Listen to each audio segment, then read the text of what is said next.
Uma história muito triste, cheia de frieza e de maldade. De um lado, um bebê de apenas 6 meses que foi encontrado enterrado no matagal, aqui em Itaperuçu, na região metropolitana, lembra? Semana passada foi notícia aqui no nosso programa. Do outro lado, o pai, que já havia sido condenado e estava foragido da polícia. No meio dessa história, uma mãe e esposa que preferiu ficar ao lado do marido ao invés de proteger o próprio filho de 6 meses. Mas o que será que realmente aconteceu? Como vivia essa família que foi protagonista de uma verdadeira história de terror? É o que a gente vai ver agora na reportagem do Daniel Santos, repórter investigativo da RIC TV Record. Confira. Uma história com um enredo triste e um fim trágico para uma inocente em Itaperuçu, cidade de pouco mais de 20 mil habitantes na região metropolitana de Curitiba. Heitor Cuiava, esse bebê no colo da mãe, tinha 6 meses quando morreu. O sepultamento só foi realizado quase 1 mês depois. É muito difícil para mim, porque para mim e para minha família, né, que estamos convivendo com isso hoje, né? Eu fui fazer lá a liberação do corpinho dele para trazer para cá, né?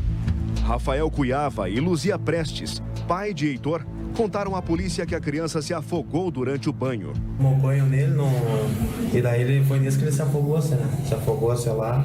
Daí a minha mulher foi lá e tentou socorrer ele, não conseguiu, né? Na verdade ele estava meio esmorecido, né? Aí coloquemos ele lá, daí coloquemos ele no berço, né?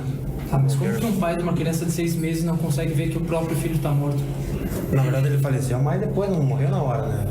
Ele estava esmorecido.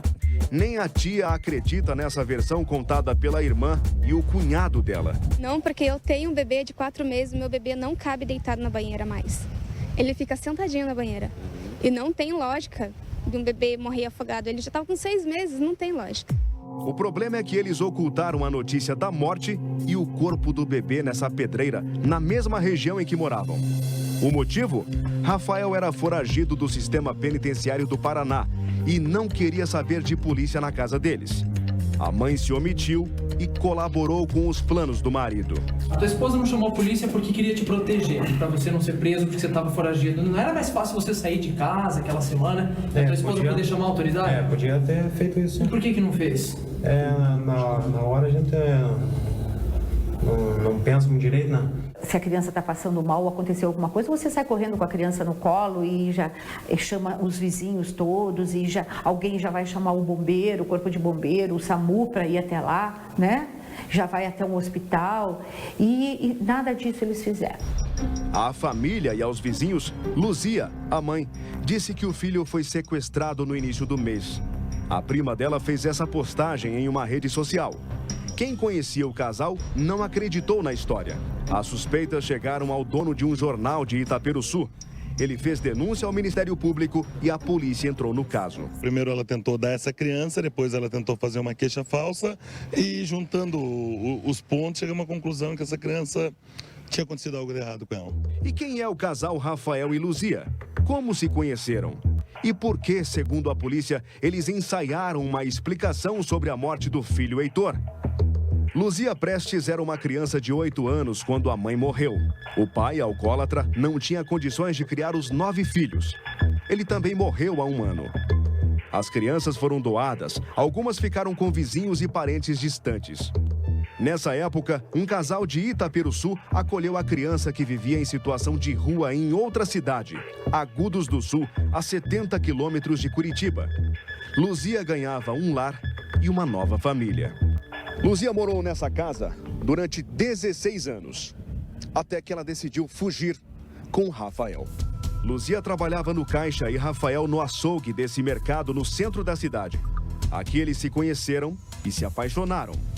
Uma paixão doentia, tanto que ela deu as costas para a família que a criou. Essa que nos recebe do lado de fora e não quer falar sobre a filha de criação. Com o passar dos anos, Rafael começou a usar drogas e se envolver em assaltos. Certo dia, um criminoso foi cobrar uma dívida e Luzia quase pagou com a vida. Baleada, ela perdeu um dos olhos e nunca explicou bem o que realmente havia ocorrido. Essa é a versão contada pela irmã dela. Disse que um cara falou que ia matar ela, ia matar, e daí ela entrou em desespero, meio que tentou correr, o cara veio, segurou, deu uma arma de choque nela, paralisou. Daí nisso diz ela que o Rafael desligou a lanterna e veio pelo escuro, porque era uma rua escura. Daí ele veio e tentou socorrer ela, o cara deu um tiro nela e disse que saiu de moto. As agressões de Rafael e o vício em drogas nunca foram denunciados por Luzia. Um ano depois, ele foi preso e a mulher descobriu que estava grávida. No Dia dos Pais, ele saiu da cadeia para visitar Luzia e Heitor e não voltou mais. Eles moravam nessa casa, a uma quadra da mãe adotiva de Luzia. Quando ela saía para trabalhar, o pai se trancava com o filho. O Rafael usava drogas. Sim. Usava o quê? Crack. E onde ele usava essa droga?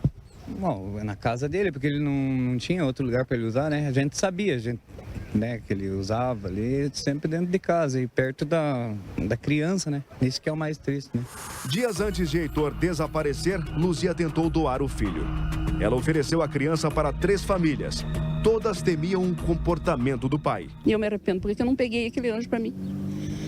Mas Por que a senhora não pegou? Porque assim, ó, eles eram muito maquiavélicos. O que acontecia? Eu podia pegar a criança e eles iam fazer um BO que eu roubei a criança deles, pelo jeito que eles eram. Então daí me passou 1000 coisas pela cabeça. Mas hoje eu me arrependo, eu deveria ter enfrentado, sabe? Deveria. A criança estaria viva? Estaria, eu ia proteger ele. Ai, que dor. Meu Deus. De acordo com os moradores, o Conselho Tutelar de Itaperuçu tinha conhecimento de uma criança maltratada pelos pais e oferecida pela mãe, e não agiu. Fiz denúncia, tudo e... Mas chegou no que chegou. Fez denúncia de quê? Desmaltrato com a criança, porque eu percebi machucado na criança. E a senhora chamou o Conselho Tutelar? Sim, denunciei pro Conselho. E o que aconteceu depois?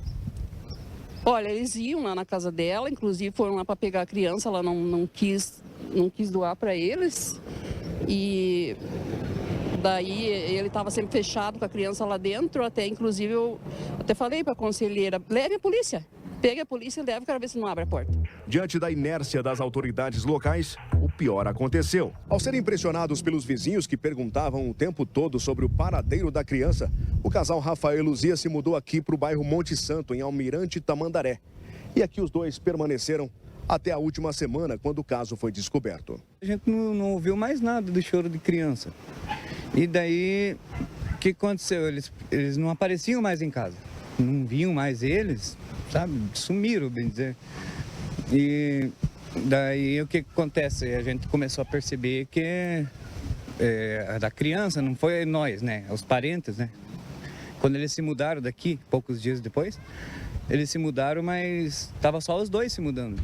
Enquanto as suspeitas sobre o casal só aumentavam, a criança já estava morta e o corpo enterrado em uma pedreira desativada.